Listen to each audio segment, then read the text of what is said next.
أبا بيتن تكرو مركا كيساني هوجتو تكرتو تمافيتو ما بدمسيتو كراجة ما صداجتو ما بقامتو يدي سمركا فتا يتما جتو أبصر أجرا كيساني تندفه قبصون بلسمان أكا غولا بمو كفاتي قبصو دبرتي الرمال براتو قبنا أجمان أموتو والقبسيساتي ترسيمون أورمون أما دراف أما غرف الدراتف ittiin makamuu qabu ittiin deemuu qabu mee maal jettaniiti yaaddu?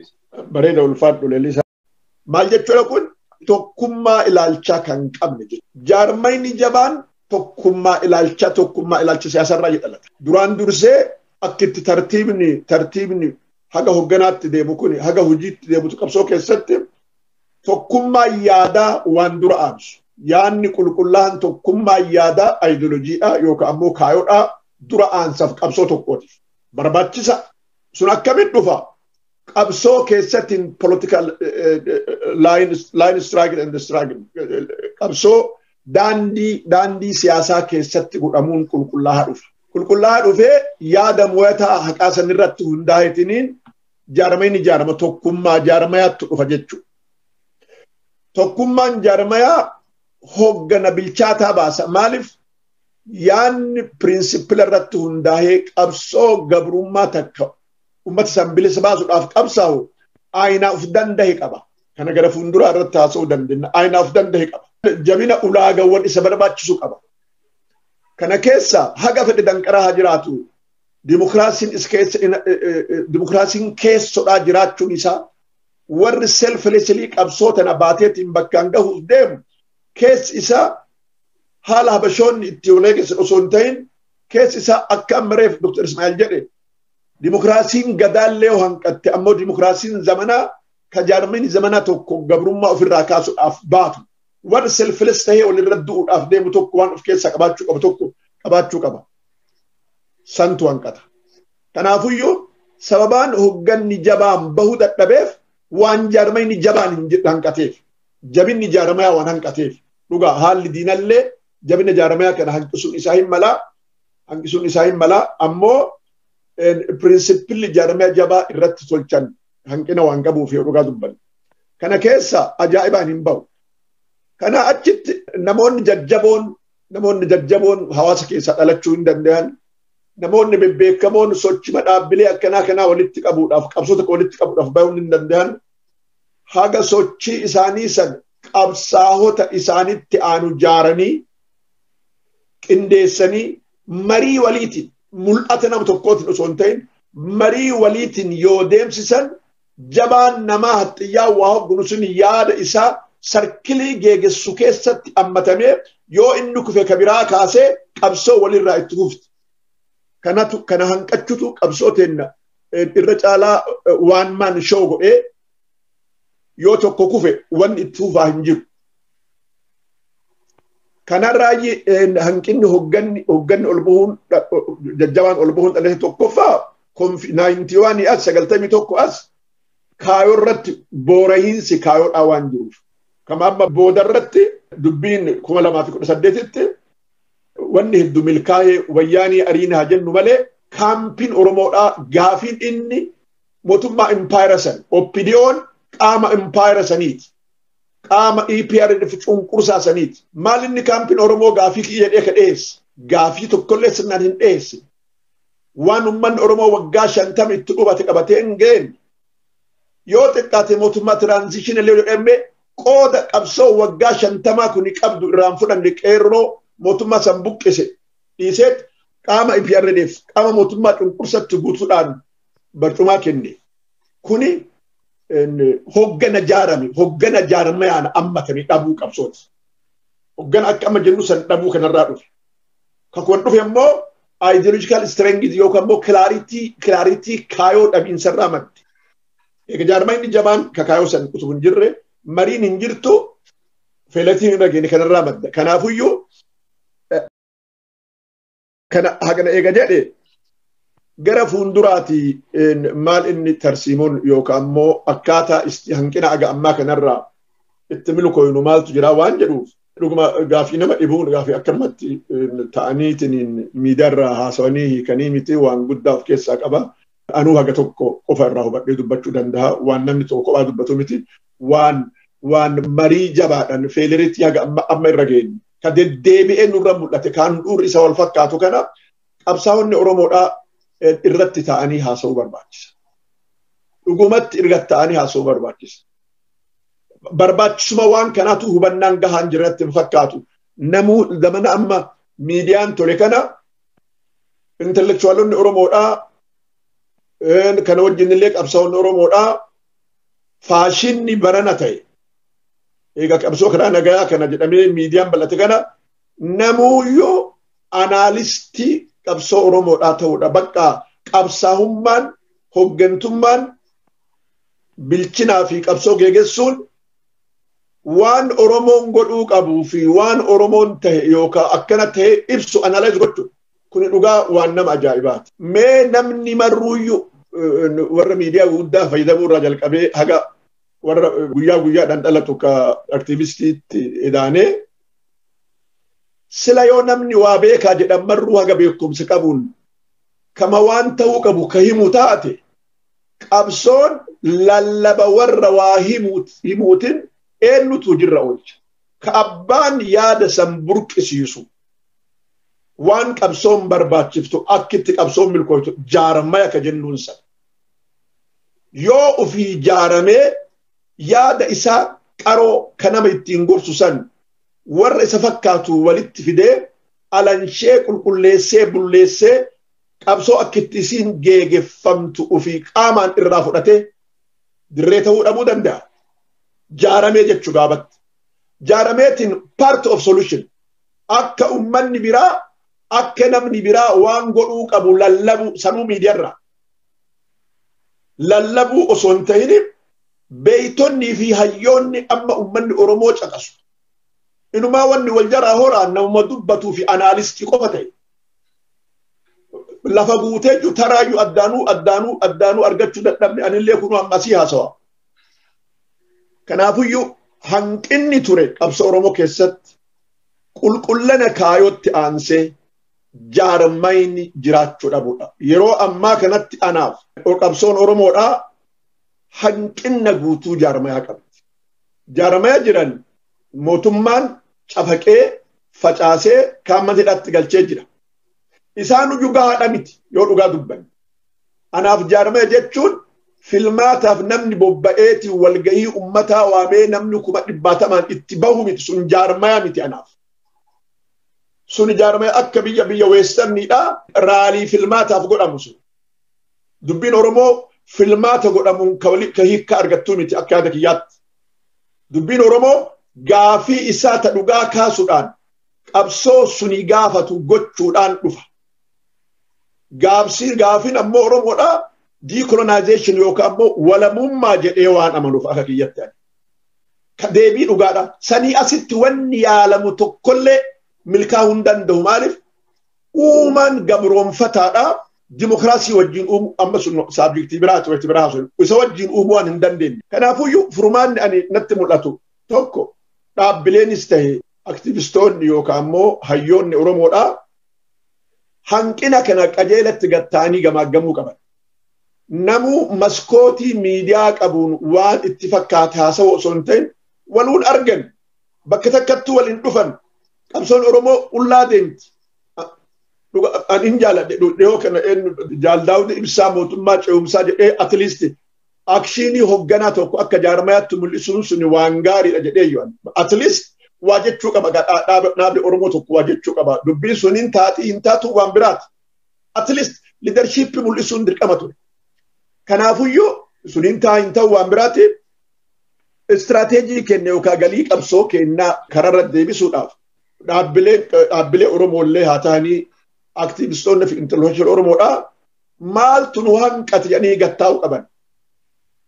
Gatta'anii haasa'uu qaban. Ana kiyyatti wanni hanqate. Dhugaadha yaada tokkotti walii galchuu dhabuun hin mala. Gaafiin Oromoodhaa maali?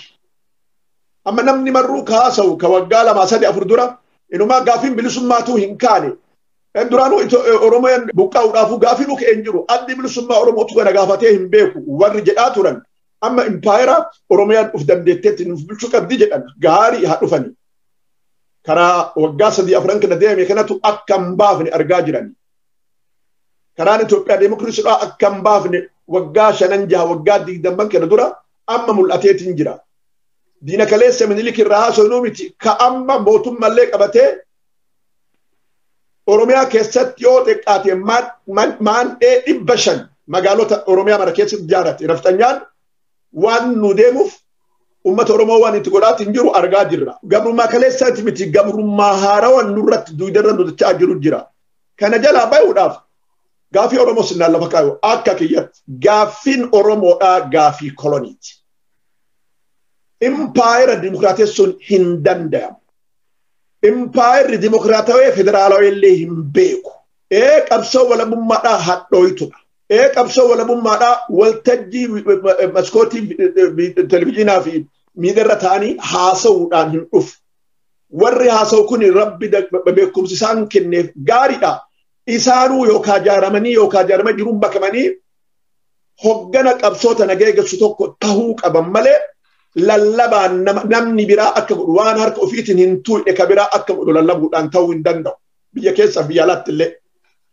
Kanaafuu qulqullina kaayoo lafa kaayachuu wajjin kaayoon kun Itoophiyaa Dimokiraatawaa san keessaa waa arganna jechuu hin danda'a. San keessa illee waatti dhufa jechuu hin danda'a. Kun lakki isii keessaa waan dhufu hin jiru jechuu hin danda'a. Kun wal dhabee addaan nama hin galchu. Ammoo mootummaa kana kuffisuu irratti maal goona? Achiin booda immoo maal jaarraan yoo addaan godhame ummatatu murteessa. Wanni irra walii galamu hiree ofii murteeffannaa ummata Oromoodhaa. Qabsaa'onni hayyoonni dhaabbileen marruu walitti fudhachuu qaban. Akka yaada kiyyaatti abbaan fedhe beekamaan fedhe Jooharillee rabbi hidhaa isaa baasu qabsaa'aatiin jirra. Daawudillee beekumsa fedhe murtii ummata Oromoo ofii kennuu hin danda'an.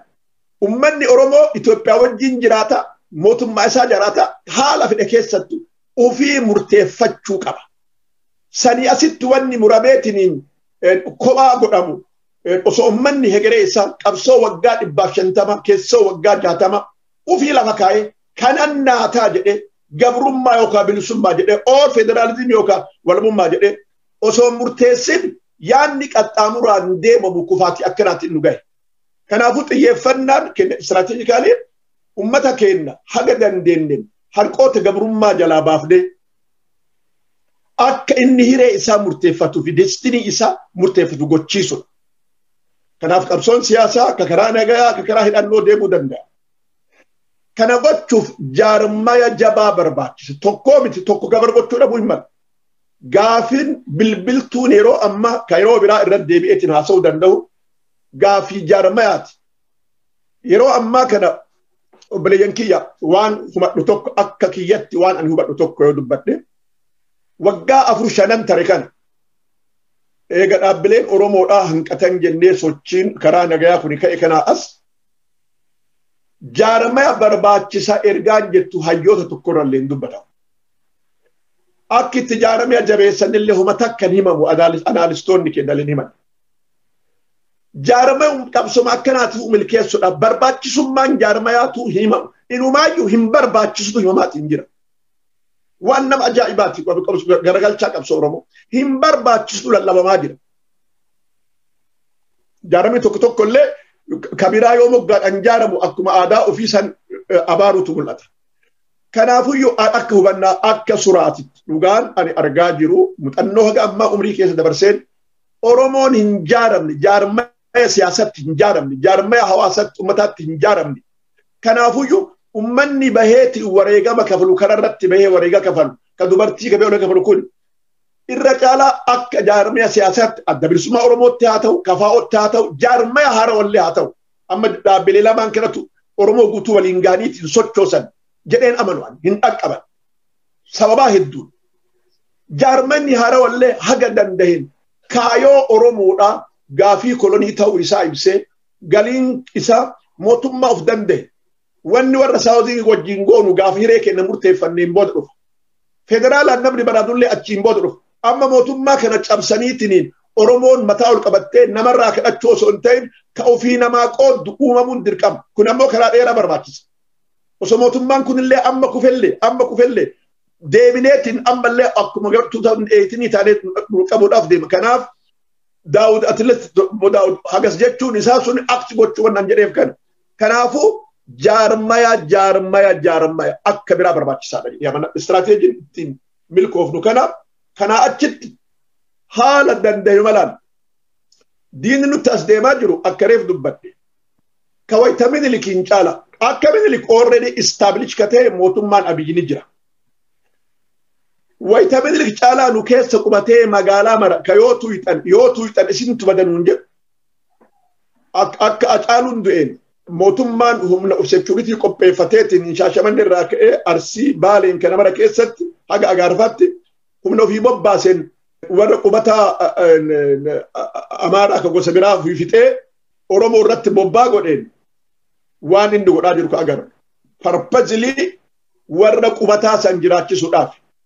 Wanni ta'e tokko ka isinii himu Baalee fi Arsiitti waan lola san irratti kama mootummaan deeqee isin waan mara balleessan waan warra kaan irraa bade Oromoon Arsiidhaa akka kafalu murteesse mootummaan waan kun amma it's another type of genocide. Faamilii kiyya kabaale jiru irratti birrii 2,000 akka kafalamtu murtaa'e. Tokko namarra laala ka alaa dhufe yoo bishaan isaa gannee xanillee dhiiga keessa ganna qaba jechaa Amaaraaf. Ka keenna namni waan san hin balleessin ka yeroo sanuu naannoo san hin turin marri 1,000 akka birrii kafalu irra murteesse mootummaan Abiyyi. Maaliif akka nuu deeman kanarra arguu dandeenya. Maddeen 500 olii Oromiyaa keessatti dhoosaan ka jaarame ka qawwee haga ammaa biyyatti galaatiin jiru kana ka miidiyaan dhageenyu kana harka 10 qofa ka miidiyaan argi. Ka miidiyaan hin argin ka galeetiin humni marri hidhatti takka lamaa miti. Waggaa 2 dura moo akkana Dabra Birhaan irraa makiinaa tokko guutuu billawaa fi qocoraan qabame gara 7,000 hagahe Oromoodha miti ka galchi. Diinni qophii akkana haala godhaa jiru kanatti Oromoon osoo hidhatin Oromoon dimokiraasiidhaan filmaatadhaan waa finna jechuun ummata dagachiisuudha ummata hidhannoo qabsoo hiikkachiisuudhaan alataa jedhee yaadu. Kanaafuu karaan nagayaa akka qaba akka amma qeerroon marsaa 4 itti goote akka qeerroon karaa itti cufteetiin uggura adda addaa nagaa miti finqila jechuudha suni waan tokko suni qabsoo hidhannooti waliin makachuu hin danda'a. Wanni Oromoodhaa lallaba wanni Oromoon beeku qabu ijaaramuu haala danda'e maraan baduuf jirta badii kaleessa sirra ga'e caalaa dhabamuuf jirta. Kanaafuu ijaaramuu fi hidhachuu kun barbaachisaa jedha istiraateejiin itti milkooyu kana ulfaatu. Galatooma obbo Suuraa bal'istanii nu ibsitanii jirtanii Dr. Ismaa'il wanni itti dabaltan yoo jiraattan sa'aatiin kennallee baay'ee gabaabatee jira. Waati gabaabsaa itti nu dabala. Fayyade Jaalsuraan dhugumatti gartee keessa gabbee ibsaa jira. Fayyaa haa ta'u aadaan hooggana gahaa ta'e uummatuudhaa waan jokanaan xiqqoo tuquu barbaade waan qabxii takka irratti hidhuu barbaade hoogganni hogguu jedhamu hooggana piroojeektii takka hoogganu mataa isaa ta'in humna piroojeektii san bakka isiin gahuu barbaaduun geessu irra jaaruu danda'u jechuudha. Malee hoogganni mataa nam tokkooti miti maree fontana Jaalsuraan tuqetti. Mataan nam tokkooti. San ammoo uummatanii karaa sirriidhaa irratti geggeessuudha jechuudha.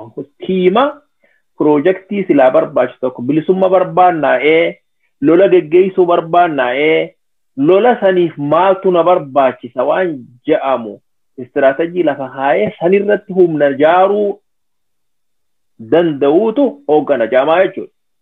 Takka wanni gartee aadaa Afrikaa keessaa mul'atu.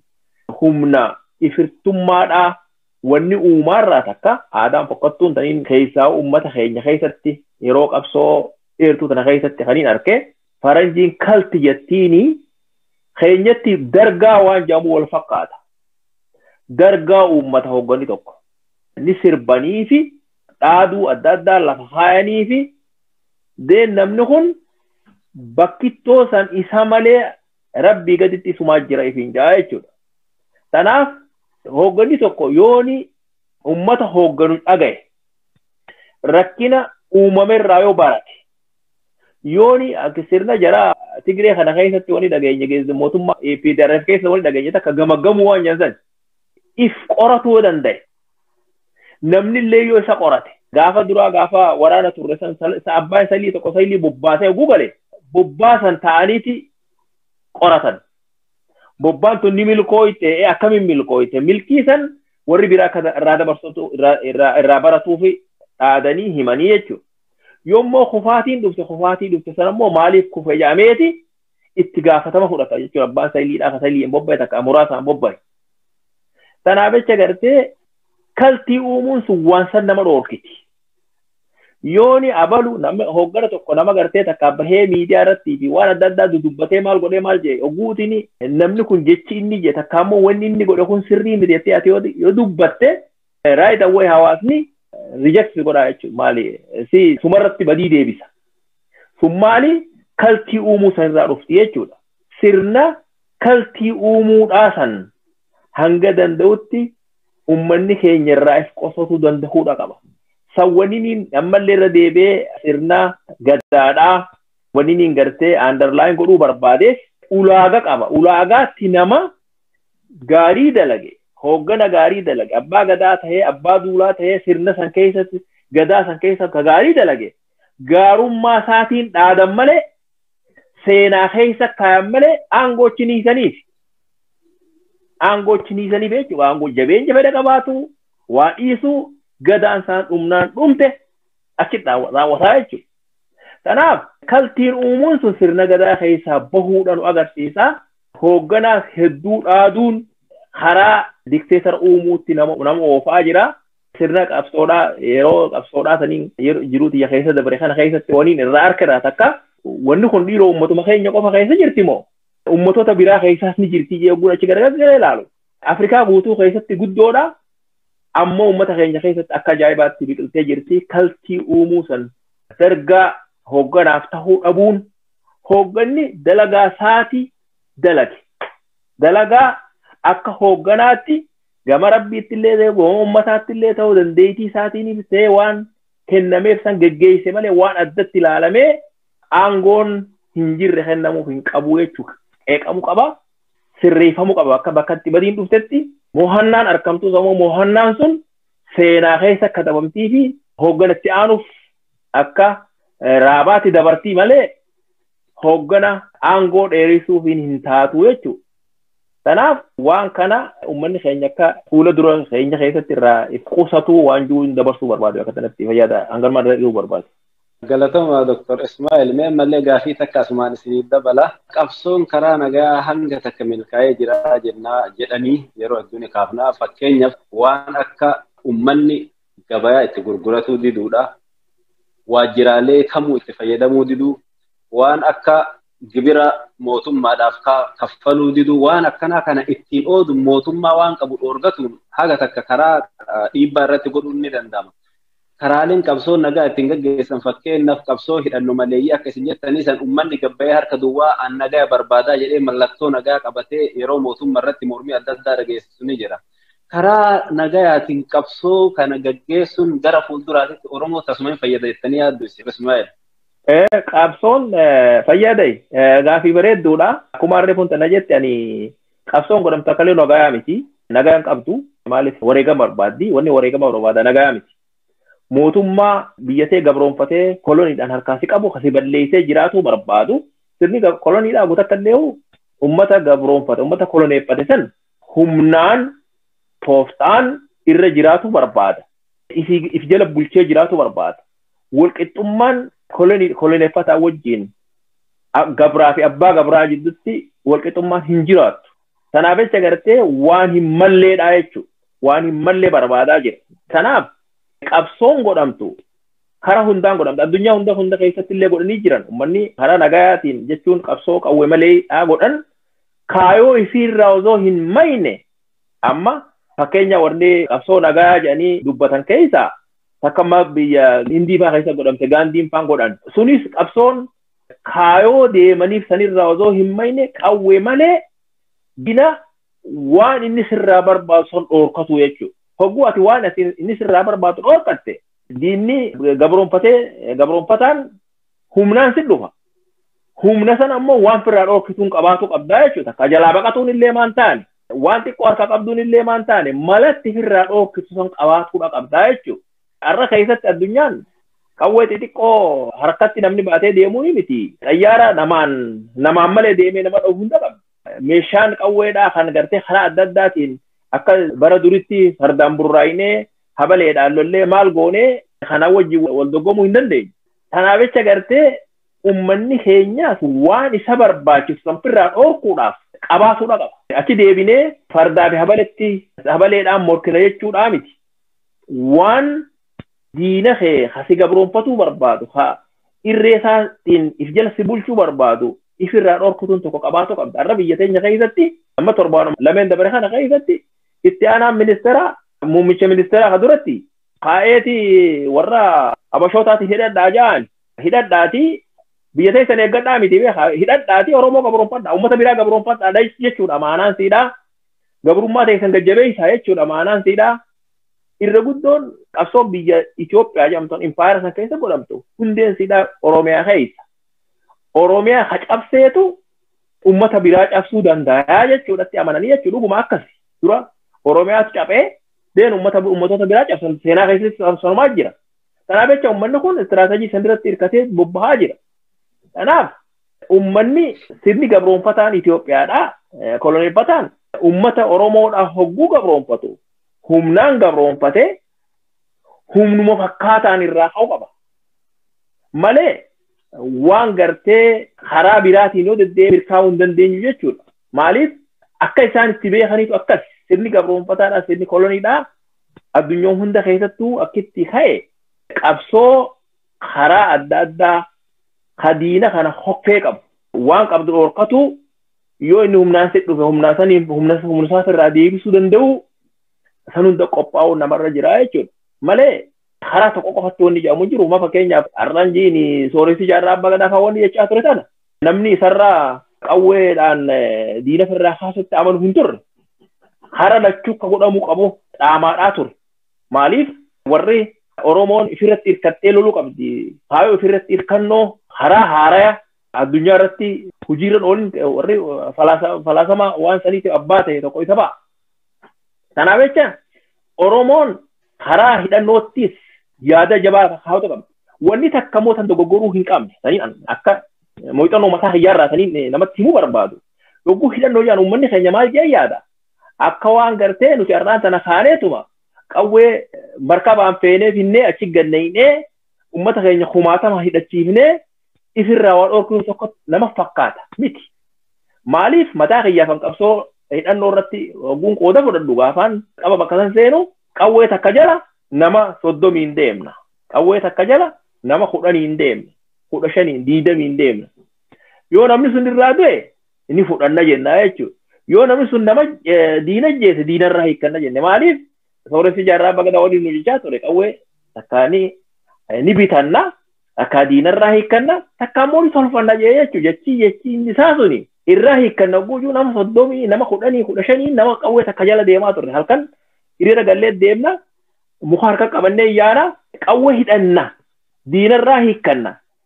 Maallaqa harkaan qabnu yeroo san keessa dalaguutti hin jirru akkam bitanne dhugaadhaan namni bitee nuuf kan dhufaa ni ture.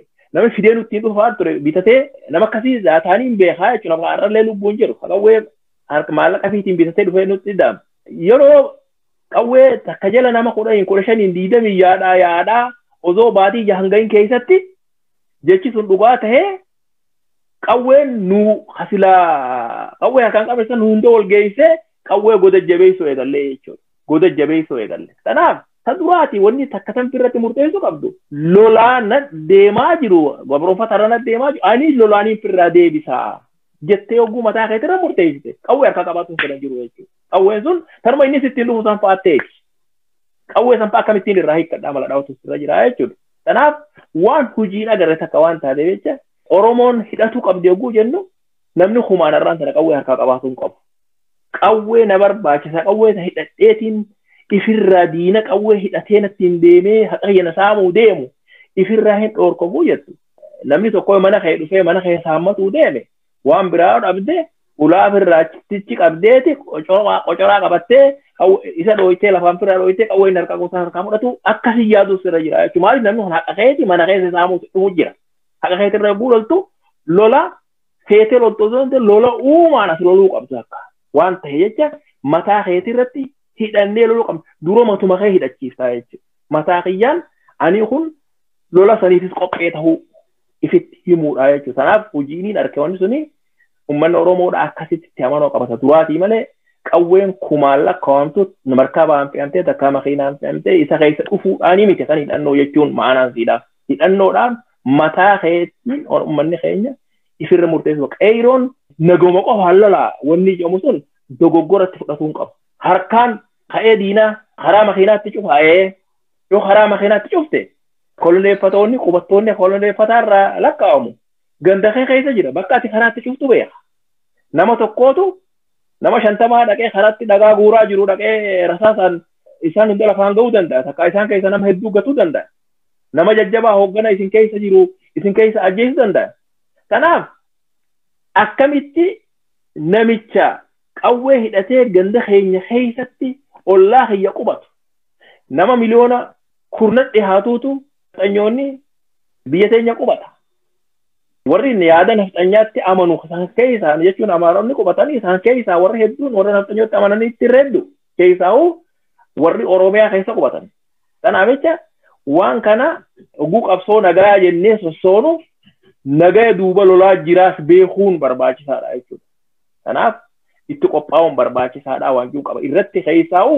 sirna gadaatti yoo kan amannu ta'e sirna gadaa keessatti birkii yeroo lolaaf qopheessuu jira namni hundi baratee tooftaa waraanaa baratee lolaaf qophaa'u jira kanaaf jaarmeeni bakka tana nurraa irruudha hir'inni keenya bakka tana jira wani jee bakka sana underline godhuu barbaadeessani maaliif namni hundinuu qopheedha yoo qawween arkamte fudhatee loluuniif qophaa'ee tahee jiraatu qabaa jechuudha yeroon qawween harka isaa dhuftee nama qawwee dha'uu dandeenye ta'uu hin qabu.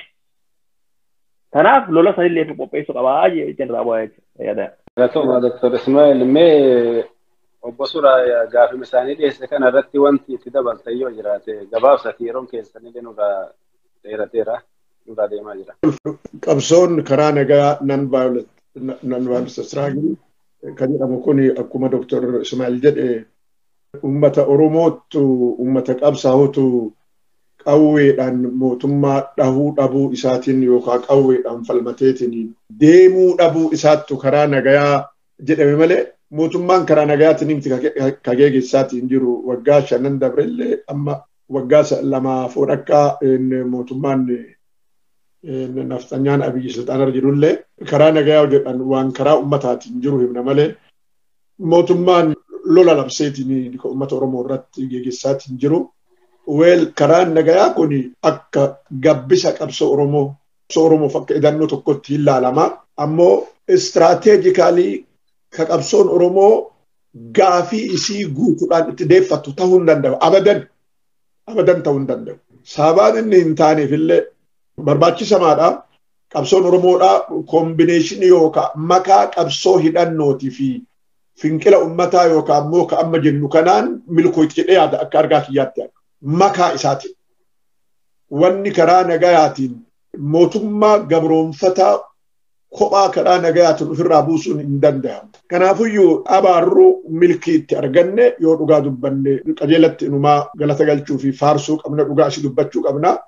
Qabsooteen ka diinni qabsaa'ota biyyaa baasee jaarmalee biyyaa baasee kaamman hidhaatti guureetiin laamisheesse akkitti deebitee isin itti kaate dhaloonni qubeedhaa qophaa'ee umriin isaa gahee gad dhufu wajjin walqunnamtiin addunyaadhaa teeknoloojiin guddatee dhufu wajjin miidiyaan OMN dhalachuu fi kabiraallee dhalachuu wajjin namoonni hayyuun akka Jawharillee gadi bahu wajjin kuni marri wal qabatee qabsoon karaa nagayaa kuni walabummaa Oromiyaa fiduu dadhabullee dhaloota kana guutuu qabsootti hirmaachisee namni marruu kakaleessa ummata haga tokkoon ka damma'e qofaan deemu itti hirmaachisee maaliif karaa qabsoo hidhannoo dirree sanirra laafaa waan ta'eef kan namni marruu waan danda'u qofaan itti hirmaatu waan ta'eef hirmaachisee qabsoo qabbanooyte lafaa kaasee jira waliin illee gahee jira mootummaallee cinqee hudhee mootummaa EPRDF wayyaanee aangoo EPRDF irra ari'ee jira nurraa baasee jira wanni inni godhe kana haga tokko milkiidha kan jenneef illee kana kanaafuu ammoo akka uumaa sirna gabroonfataa saniititti moo'insa maayidhaa fiduu hin dandeenye dubbimatuuyyuu akkana maaliif gabroonfataa karaa nagayaatiin ofirraa buusuu akka hin dandeenye wanni qabsoo Oromoo keessatti 2018 fi achi as argame dhugaa ragaa baha ka irraa barreeffamu gara fuulduraa maaliif gabroonfataan nafxanyaadha biyya ofiirraa Ankoobar irraa socho'eeti Minilikiin nuusni shawaadhaa fi achirraa ka Itoophiyaadha Ankoobar irraa bobba'ee gargaarsa warra Awurooppaatiin Finfinnee fi Oromiyaa qabate humnaan cafaqee fixee qabate ka achi asillee akkasumatti jira Oromiyaa keessatti handhuura godhate Oromiyaa balleessee jechuu Oromiyaa wajjisan Oromiyaa jettee lawamoo dhabdu manni Afrikaa kun bakka adda addaatitti maqaa waliin qabamu kana seenaa duraan irraa ka'ee amma tolfachuun isaa waan jiraati ammoo Oromiyaan akka Oromiyaatti jiraachitiin turte maqaan yoo duuba deebineeti waam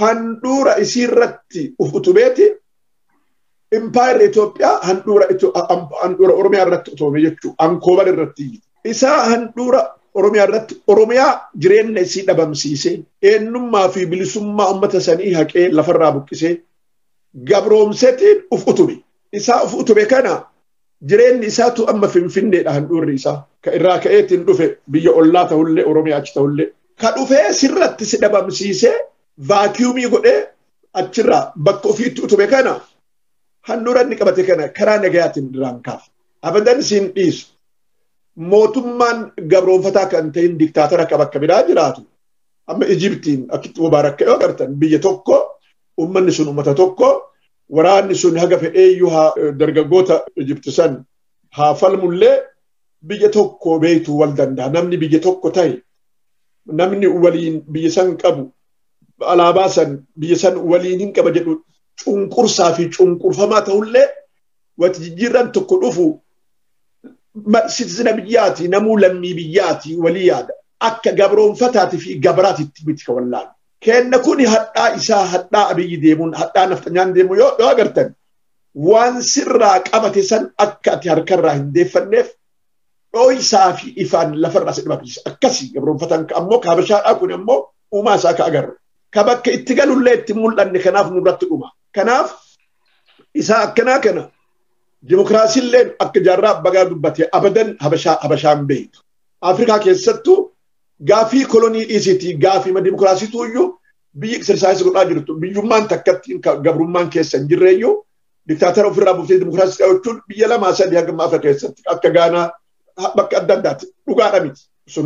Kanaaf qabsoo nu lafaa kaaneef moo'insa maa'iitii fi walabummaadhaan hinga waa jennu malee gumaachi qabsoon karaa nagayaa godhe taphaa miti waan guddaadha fuula qabsoo Oromoo jijjiiree asiin gahe ammallee gara fuulduraalee faayidaa guddaa qaba qabsoon gara fuulduraa oofnu qabsoo hidhannoo qofa miti qabsoo siyaasaa qabsoo dippiloomaasii tooftallee karaa nagayaa kunillee keessa jiraata waan maraayuuf keessaa ammata kana jedhee gara fuulduraatitti qabsoo kana akkamitti wal ammachiifnadha. Akkuma reef dubbanne karaa konseptiin karaa nagayaa jedhu kun milkii nuuf fidullee hubannaa dogoggoraa tokkotu bal'ate. Akka reef dubbadhe jaarmaya dhabeessa yaada jaarmaya maree jedhu tokko yaada barbaachisummaa jaarmaya gadi naqee inumaa jaarmeen yoo latti abaaramuudhaaf deemu tokko jaarmaya abaaruudhaan qabsaa'uu konseptii dogoggora hundeedha. Jaaramuu abaaruudhaan jaarmalee jiran dadhaban hayyee dhiirri akkuma warri duraa jaarmaa jaaratan jaaratteetiin ka warri haga ammaa hanqatee itti baatee qabsooti. Barataa gahaa qabna, qeerroo gahaa qabna, dammaqaa gahaa qabna. Ammoo hubannotu faallaadha. Dimokiraasiidhaan rakkoo Oromoo deebisuudhaaf waan yaadaa jirruu fi rakkoo uummata keenyaa akka itti deebifnu yaaduu dadhabne. Kanaaf jaarmaa hanqachaa jirra. Akkuma weesterniidhaa raalii yookaan walgahii bal'aa bahuudhaan mootummaa gabroonfataa jalatti sobamne bahuudhaan waa milkeessina jennee yaanne akka hin taane agarre amma. Gabroonfataan gabroonfatama ilkaan qaratee ka durii calannu deemaa jira. Eega kana taate qabsoon waggaa feete yoo hafixatu. Wareegamni haga ammaa kafallu kana caalayyuun kafallu osoo jaaramne hidhannutti seennee dhugaa dubban. Amma wareegamni kafalaatti hin jirru kanallee haa kafallu hin dhiifnu mootummaa kana hudhuun barbaachisaa akka inni sarreen dargodhee yookaan ammoo gabbarsiiseetti mataa gadi cabsu deemu san akka hin cabne gochuudhaaf qabsoo uummata Oromoo mul'isuudhaaf qabsoon karaa nagaa barbaachisaadha. Ammoo qabsoo tana galiin ga'uudhaaf mudhii hidhatanii qabsaa'onni fi sabboonni Oromoodhaa jaaramanii qabsoo hidhannootti bobba'uun barbaachisa. Kanaafuyyuu waan isin qabsoo teenne takufte achirraa kaaftee ammaan nu geetteef qabsoon karaa nagaa bareedadha. Ammoo isin ammallee haa jiraattu qabsoon hidhannoo ammoo roolii murteessaa qabaachuu qabdi. Kana keessatti jaarameyni roolii murteessaa qabaachuu qaba jedha yoo si deebise haganuma jedha. Galatooma obbo Suuraa. Gaafii harkarraa qabu fixee yeroon kennallee deemaati jira. Amma ammootu hireedhuma isinii kennaa daqiiqaa tokko kan hin caalle fudhattanii waan as keessatti hin kaasin akka dhaamsatti waan dhageeffattoota kennaa fi uummata Oromootiif dabarsuu barbaaddan yoo qabaattan wal duraa duuban dabaree isinii kennama Dr. Ismail dabaree fudhadhaatii dhaamsa daqiiqaa tokko hin caalle uummata Oromootiif dabarfadhaa yoo qabaattan. Fayyaada subaadhaa arraan tana haduraati fuula durallee bal'inaa walitti deebinaa miidiyaan kunis haanuu jiraatu. Ummanni Oromoodhaa ka duraati wanni godhuu qabu akkuma jaarsoraan jee jaarmeyni murteessaadha. Dammaquun namni dammaqee gaafii waan ifii barbaadu takka sirriin lafa kaayata artikuleet your own question jechuudha. Mataa keetiif ifii deebisaa kennuuf qabda. Suni ummanni Oromoodhaa kiyyoo Itoophiyaa jala jira. Masaraan Minilik teenyaa miti. Biyya teenya keessa jirti dhugaa. Gaafa sirna Oromoon biyya ifii fudhattee biyya ifii irratti abbaa biyyaa taate karaa Minilik muuziyama daawwii ifaa ta'uu danda'a. Malee keenyaa miti ifitti himu. Qabsoon goonu yogguutiin sirna koloneeffataan kana firraa kaafne eenyu wajji bullaa akkami bullaa murtiirra geenya. Dhugaadhaa akka nama tokkootti ani wanni niin jiru Oromoon mootummaa gabroonfataa kiyyoo jalaa baatee sirna dimokiraasiin tahin hani mootummaa ummanni ifiif qabaatu akka hin qabaatin jiraatu qabdi jeen amanu yommuu sanii miti lakki biyya bilisa taate takka qabiyya walaba taate takka qabaannaan akkuma fedhettuu jiraanna warri jiru haqasaati. Saniif ammoo abbaan Oromoon if qopheessuu qaba. Haqa ta duraati ummanni keenya biyya isaatti abbaa tahuudhaaf koloneeffataaf irraa kaasuudha qaba. Achiin booda immoo eenyu wajjii fi akkamitti akka bulu irra gahaa jechuudha. Osoo san hin qabaanne federaalizimii fi maalii fi kan hundaan mataa if rabbashnee ummata keenya ijoollee teenya tagartee arraan tana qabsoo tana dhaaltee qabsoo geggeessaa jirtu afaan faajeessuu nurra hin jiru. Qabsoo tana karaa ta duraatii dammaquu if jaaruu eegasiin booda iggitiitti godhuudhaaf hidhatuun barbaachisaa akka ta'e ifitti himuudhaatu barbaachisaadha jechuudha. Aadaa ummata tokko hagartee ifiif sireerraa bu'ee sireetii jara hafi namaan jiru daranuu akka inni mana fi keessaa gabbahu godhuudhaaf tattaaffiin godhamu. Keessaa'uu jaarmoota Oromootiin, hayyoota Oromootiin ummanni Oromoo ammataadha. Ummanni Oromoodhaa ammataa qofaa fira fi ammata malee diina fi hin ammatu. San itti himuu nurra jira jechuudha. Ummata aadaa if qolummaa hin qabne akka waan inni if qolummaa qabuutti haasawu hin barbaachisneen laaffisuun daranuu karaa inni islaa barbaadurraa qabsoo inni godhatee haqasaatti harkatu qaburraa laaffisuurraa if qusatu namarra jira waan juun qaba. Hayyoonni keenya keessaa'u yeroo miidiyaan akkanatti addunyaa hundarra bal'atee namuu miidiyaa mana fiitii qabu kana keessatti waan ergaa gahaa ergaa ummata keenya gargaaru dabarsuuf hin barbaachisa.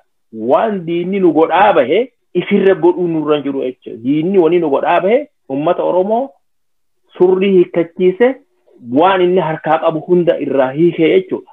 Ableen qabatanii magaala dhaquun dimtsa leelloo masaara yaajanii gaafa nama hidhaniin beekan. Ardhaan tana mancaan biyya teenya keessatti heeraan dhoorkamaadha. Marcaa qabatanii biyyatti akka ummataa takkatti bahuun ummanni biraa immoo warri gartee haqa keenya barbaadu qawwee hidhatuun itti mirga.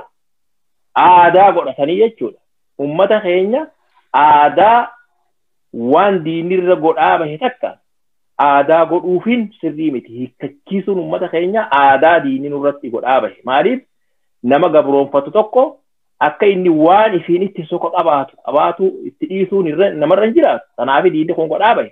Ummata keenya waan diinirra godhaa bahe nutis deebinirra godhuun irra hin jiru jechuudha. Namaaf siree irraa bu'i jechuuniin nurra hin jiraatu. Haqa keetiif falmadhu jechuuniin nurra jira jechuudha. Suniif qolummaa naman gootu. Haqa fiitiif falmatuun qolummaa naman gootu jechuudha. Kanaaf ummata keenya miidiyaa akkana bal'ate kanaan waan dogoggora ta'e dabarsuun nurra hin jiru. Ummanni keenya illeen ergaa miidiyaa irra dabartu sana qalalee ta dhugaatiif ta dhugaan ta'in adda hubatu irra jiraataa waan jiru qaba. Fayyaada nagaa walitti nu haa deebisu. Fuula durallee badhiin waliin haasoinaa. Warra walirraa dhaga'u rabbi nu haa godhu irraa bu'e. Amiin ulfaadha Dr. Ismail. Obbo Suraa isinillee waan dhaammatuu qabdan yoo jiraate gabaabsaatii dhaammadha. Hayyee ulfaadhu Obbo Leellisaa. Wanni ani dhaamadhu adeemsa keenya sirreeffachuudhaa fi dogoggora yeroo maraa kufaatirra nu hin gahu tokko akka sirraa dhaamachuu barbaada. Isarraa ka'a. Dogoggorri kun adii walitti himuu wayyaa. Oromoon Itoophiyaadha. Nutu Itoophiyaadha. Nutu Itoophiyaa jaare yaada jedhu. Yaanni achirraa ka'u waan amma deemnuun kana mara ka yeroo deddeebi'ee nu kuffise. Gara hirannaa yookaan immoo gaafii Oromoo wallaala yookaan waakkannaa keessa kan nu galchu kana. Nu manni Oromiyaadha yookaan Oromoon sirna nafxanyaa koloneeffataadhaan gabroomne. Period.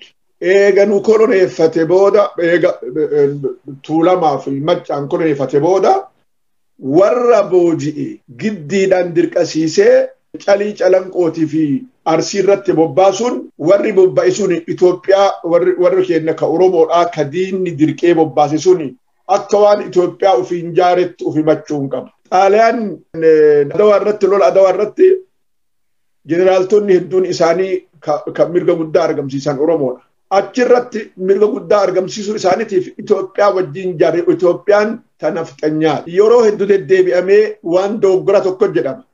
Nafxanyaan Amaaraa miti nafxanya jechuun Amaaraa miti sirni nafxanyaadhaa marruu keessa jira dogoggora. Sirni nafxanyaadhaa Amaaratu ol'aantummaa gitabittaa isaatiin Oromiyaa fi Saawuzii gabroonfataadhaan sirna san ijaare. Ka keessatti makame booji'amaa fi warra faayidaa tokko tokkee faayidaa keessaa qoodate.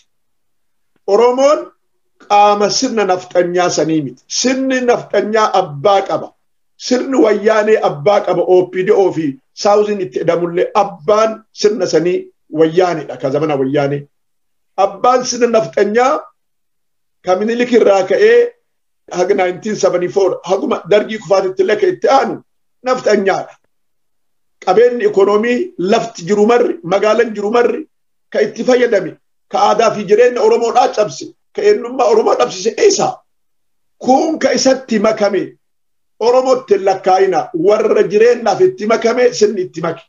Kanaafuu dogoggorri guddaan ka jiru. Dogoggorri guddaan ka jiru. Wanni amma nu daayisee yoo mara qabsoo Oromoo oofnee uuf Itoophiyaatti lakkaa'udha. No nu biyya qabna Oromiyaadha. Akkuma Xaaliyaaniin yookaan Ingiliiz dhufeetiin gabroonfate fagoorraa nu gabroonfate. Finfinnee fi Oromiyaallee wanni nu amma gaafannuuf biyya teenna jenneeti.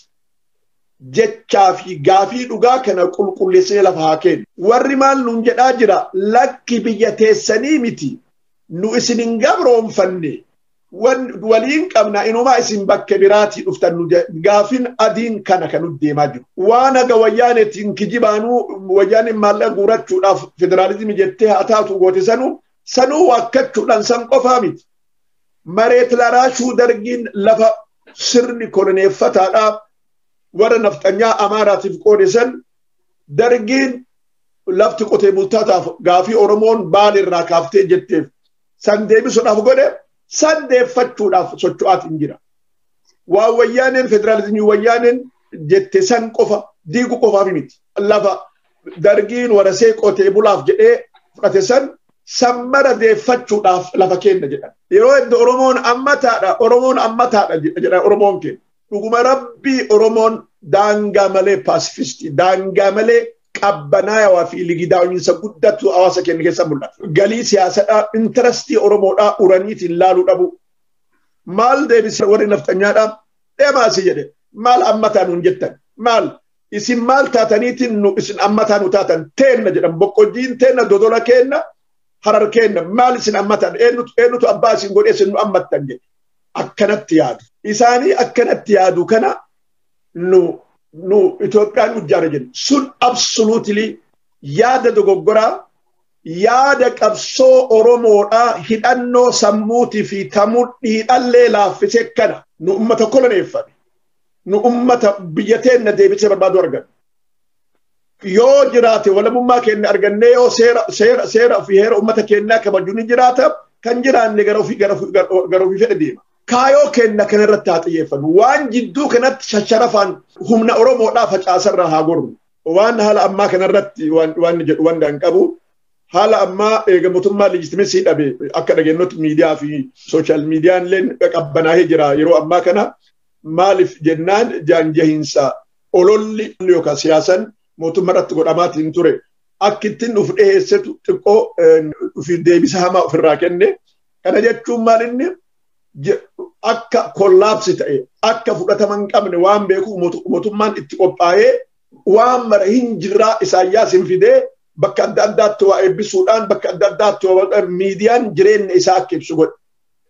Uummata keenya kuni hoffaadha wannummaan mootummaan duraan waan godhu caalaa akka waan wayitti baajata akkanaa karaa akkanaa hojjechiifna waan akkanaa jedhu kuni marre jireenya hoffaa isaa uf utubeetiin uf mul'isuudhaaf. Waan godhu malee keessi isaa jabina qabaateetii miti. Kanaan kuni zamana dargiirraa ani keessa waan beeku. Zamana dargiin kufuuf deemu wayita waraanni wayyaanee magaalaa Shawaa Kaabaa gahu, katamaa fa'aa gahu waan jechaa ture yaadadhaan. Sangaa haganaatti kittibaatiin haganaa kennameef qorichi aramaa akka hagana gahu facaafame gibirnaa wanni akkanaa mirti zariin haganaa mootummaan tokko kam ofii keessaa dhumate jireenya isaa dhugaa fakkeessuudhaaf miidiyaa itti fayyadama. Wanni abiyyiifaa godhaa jiran kana. Keessi isaanii butute kanaan jireenya isaaniitu lafa godhateettaniitiin qalbiin isin hin cabin mootummaan naftanyaa ka abiyyi hiddi isaa gandarraa haga aanaatitti dhumatee jira. Diigamaa jira. Diigamaa isaa kana sochii uf jaaraatiniin kaayoo qulqulluu qabaatatiniin irra jabeessuudhaaf finqilli ummataa kana diiga. Irra jabeessuudhaaf ummanni kaayoo dhugaatiif akka isa ofitti hin deebine finqila jabaa walitti qindaahe haalli namni qindeessu akka sochii ammaan duratti wanni qindeessoo jiraate karooreetiin qindaahe tokko gochuudhaaf socho'uu barbaachisa. Kanaafuyyuu qalbi cabiinsi amma dhalate kuni propagaandaa qindaahe mootummaan akka waan jiruuf fakkeessuudhaaf waan dhufeef Oromoon qalbii isii dandamattee miidiyaa isii irratti kanaafuu dubbii Oromoo sirnaan himu irratti akka deebitu gaafadhaa. Kana achitti sagantaawwan biraatti walitti dachaanaa maaliif dubbiin jaarmayaa dubbiin nageenyaa fi tika hogganoota Oromoodhaa waan hedduu waan irratti haasofnu jira akka ammaatti asuma dhaaba ulfaadha. Galatooma obbo Suraa maarree egaa isinillee fiin wajjii taasistan irraa dhaggeeffattoonni keenya waan hedduu akka hubatan abdii qabna. Turtii kana fakkaatu yeroo qabdanirraa nu qooddanii nu wajjin taasisuu keessaniif maqaa dhaggeeffattoota keenyatiin hedduu isin galateeffannaa ulfaadhaa isin jedha isin lameenuu. Hayyee ulfaadhaa. Marree kabajamtoota dhaggeeffattoota keenya gaa waltajjii walabummaa Oromiyaa irraa bu'uuressitoota isaanii waliin gaafiif deebii bal'aa taasisne isinillee waan hedduu akka irraa hubattan abdii qabna. Sagantaa har'aaf qabannee dhiyaannee kanumaan xumurree jirraa an isin faana isin keessummeessuudhaan kan ture leellisaa Oromiyaati. Hanga sagantaa keenyaa gara biraatiin walitti deebinutti gaa turtii gaarii isinii hawwinaa gadaa walabummaati. Biyya Oromiyaa biyya sirna gadaa kan ittiin beekamtu mallattoo. Oromiyaa Oromiyaa.